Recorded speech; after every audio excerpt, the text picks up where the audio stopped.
Cet homme avait le corps entièrement recouvert de points de suture. Chaque point de suture avait été réalisé par lui-même. Pourtant, il n'était qu'un simple étudiant en médecine et n'avait jamais pratiqué une chirurgie réelle.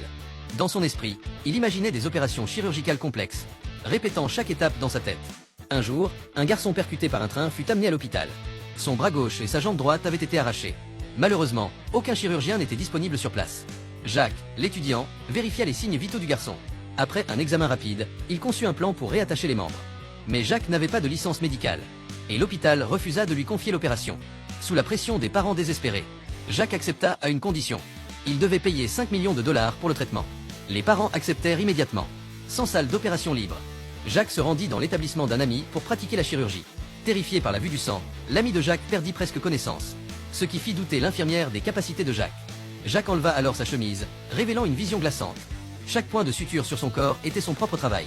En voyant cela, l'infirmière lui fit confiance. Jacques enfila sa tenue chirurgicale. La chirurgie venait à peine de commencer.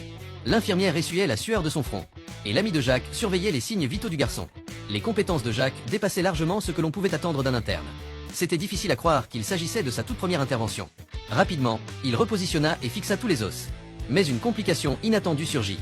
L'hôpital ne disposait pas de vaisseau sanguin artificiel.